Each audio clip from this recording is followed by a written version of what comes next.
right, guys, getting in a little garage time. We're gonna change the oil in this standard output Hurricane again. This is just over 3,000 mile oil change. So I've done 600 miles, about 1,700 miles. I did oil change analysis on those. We're gonna analyze this oil again. And also we're gonna crack open the oil filter. This is the first time changing the oil filter. So one thing I like about this Ram is just how easy the oil filter change is and the oil change itself. If you're interested, here's the filter you'll need for the standard output Hurricane, but nice large filters. And the nice thing here is all you need is a 13mm wrench and of course grandpa's old copper funnel. So this is my oil drain pan. I just try to clean this out because I want to see if I've got any metal coming out of this new truck. Let's slide under here and get to it. It's actually super easy. I just get in from the passenger side here.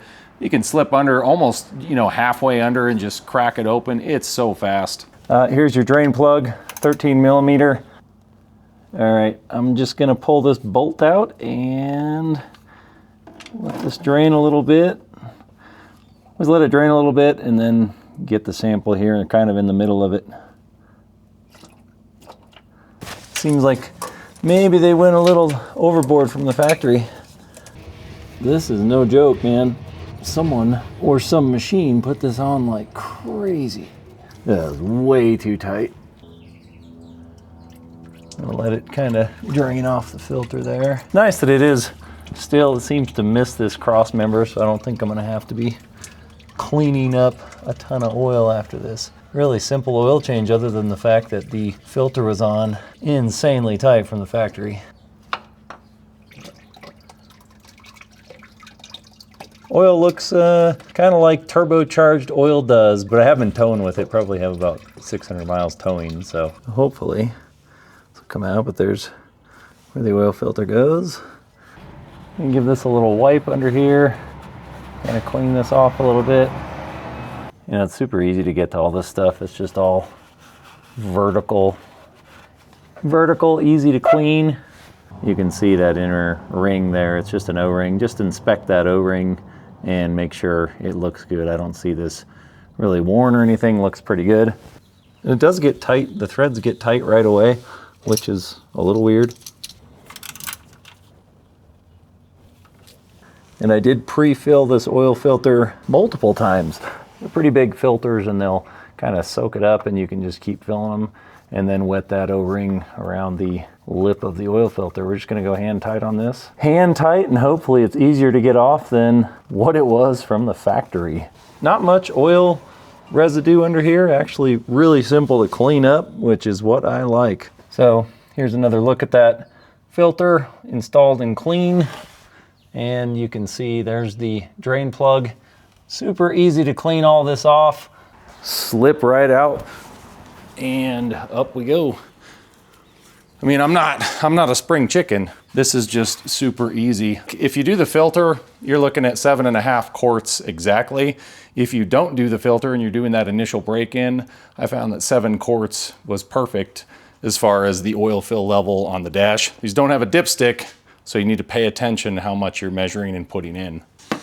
And if you are wondering, using the Pennzoil Ultra Platinum Full Synthetic 0W20. I'm still on 0W20, might end up going to 040, but haven't decided yet. I don't know if this is true, but the dealership told me that they actually have something that detects the oil viscosity. He said when they put in 0W20 in one of the high output Hurricanes, it actually gave them an error message on the dash. I haven't tested that theory, but I might end up testing it out. I kind of think he was messing around with me. He just didn't want me to put in the wrong spec oil. So we're gonna start out with this 5-quart jug, then we'll add 2.5 quarts from another jug.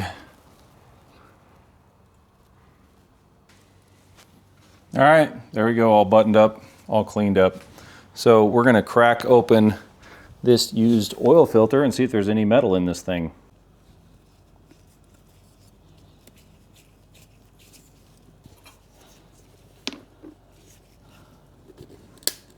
And there we go. So here is the factory filter. Rubber looks like I think that held up just fine. The factory rubber. I always go with factory oil filters. I just trust them. I figure, why not? They're actually cheaper. You just go to the dealer and get them. Unless they get a really bad test or review somewhere, I'll trust those. So it's pretty dark. Definitely got some, I think that's just probably break-in metal, which is pretty typical. You know, this is the original oil filter. So kind of expected to see that. Just gonna tear now. Paper filters. So,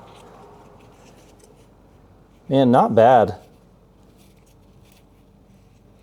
I'm not seeing squat in this filter really, other than what I'm tearing. I was trying not to tear it, but here's a nice fan out. I don't know, all in all, as far as just quality of the factory filter and the way they're designed, and then the fact that I'm not seeing metal in this, pretty stoked. Now, obviously, this is cause for a lot of controversy, not having an oil dipstick in here. So we have to go into the dash and use the electronic sensor. So we're gonna fire this up. We'll kind of let this, now I've been towing a boat, so I'm getting about 16 miles to the gallon, but that's pretty normal and actually pretty decent towing my little bass boat. If you look here, we've got the oil life. Now I'm going to take this to the dealer and get a free oil change, probably at 5,000 miles, so I'm not too worried about this. I'm just going to leave that and let them reset it, and we'll see the oil temp rises really fast in these trucks. They really heat these up fast. And this is kind of the controversy that everybody's mad about. There really is no reset. You know, if I hold this down, click OK, nothing is going to happen. After it's warmed up, after it's at operating temperature, you turn it off, then click run on the key, but don't start the vehicle. You will get a new reading. It just takes, you know, 5 to 10 minutes. One thing I figured I would mention, give you guys a catch can update. Single catch can, J&L. I believe it had 600 miles on the odometer when I installed it. I'm gonna show you something.